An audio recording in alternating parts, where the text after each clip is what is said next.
ASMR Coffin Radio.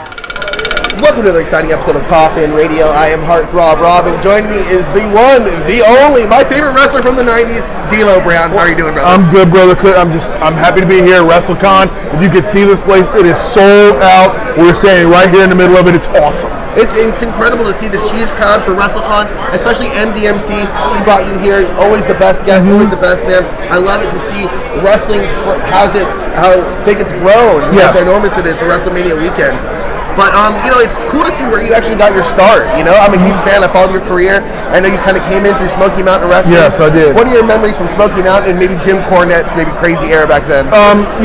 Smoky Mountain was one of the coolest places I'd ever been in my life because my first territory, and then I'm thrown in the ring with guys I literally grew up watching, the Rock and Roll Express, Tracy Smothers, Dirty White Boy, Tony Anthony, on and on and on.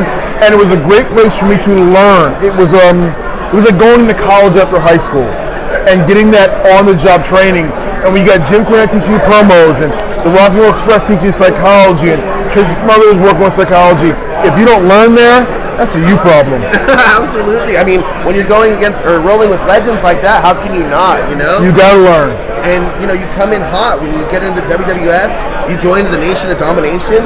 I'm one of those huge people that think that Nation of Domination should be in as a group, and I think you should be going in as a Hall of Fame, for Hall of Fame. Why do you think maybe the Nation isn't in just yet? I don't know. I think in due time, I think the Nation has earned its spot in this business and in wrestling. I mean, to me, the measure of a stable is not what it is when it's together, but what the parts do when they're separate. And if you look at everyone who's a Nation, everyone's career took off after we were in the Nation. Rock goes on to become a superstar. Mark Henry comes on a world champion. Ron Simmons, multiple-time tag team champions. And I went on and did my own thing. So, and then Godfather, he became a pimp. So you think about that. You guys definitely all had great careers, man. I was a huge fan of all of it. What did it mean for you to become the first Euro-Intercontinental Champion? I mean, you had both belts. I mean, Kurt Angle is famously known for it, but you did it first. I did it first, and it was one of the coolest things ever because I knew the history of both titles, and then my name was going to be linked to not only just one of them, but two of them, but at the same time, which no one had ever done. Literally that evening when I got back to my hotel room, I laid both belts on the bed and sat there, and I couldn't believe that these two were with me and they were mine. And it to this day is one of the greatest things that ever happened to me in wrestling. And you brought, this sense of big time stuff with both titles, man. It was really cool that you were able to do that.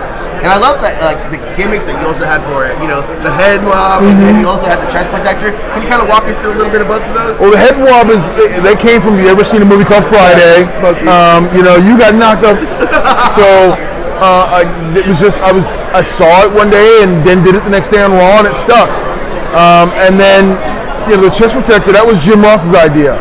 He had sat next to me in catering one day. He was like, "Man, I got an idea for you. You're a good wrestler, but you need something to separate yourself in the back." And I'll go, "Okay, cool."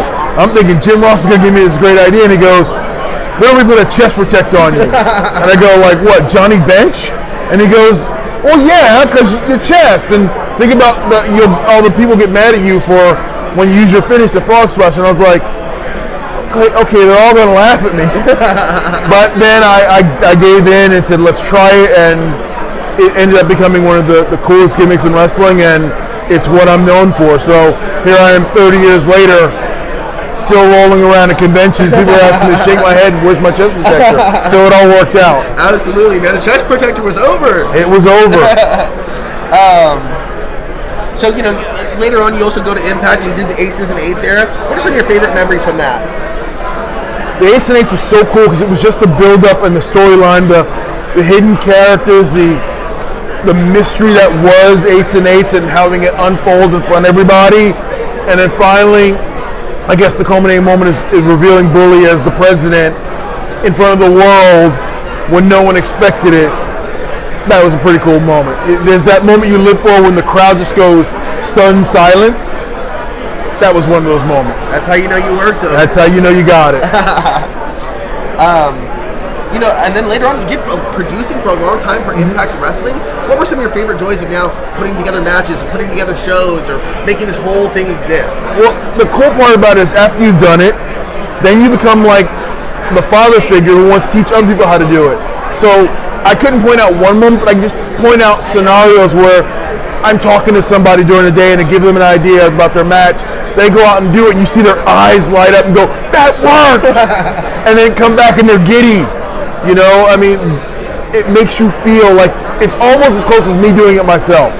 And I get the same kind of rush, the same kind of feeling. So I love the creative aspect of what wrestling is, and I love helping someone else learn that aspect of it. That's so cool, man. You know, as you look back at your career, what are some of your favorite matches you think about fondly? Are you like, oh, that was probably one of the better ones, or that one was a super fun one? First couple to come to mind, SummerSlam '98, myself, Val Venus, Madison Square Garden. And then anytime I got in the ring with X-pac, you pick it. Just pick it. He and I could have had a 5-star match in a phone booth. So perfect, man. I just wanted to say thank you so much. Any social media and shout-outs, anything you wanted to say before we get out of here? You guys can follow me on Twitter at DLoBrown75. I used to say I was the only verified D-Lo, but for $8, anybody can be verified now. So at DLoBrown75, hit me up.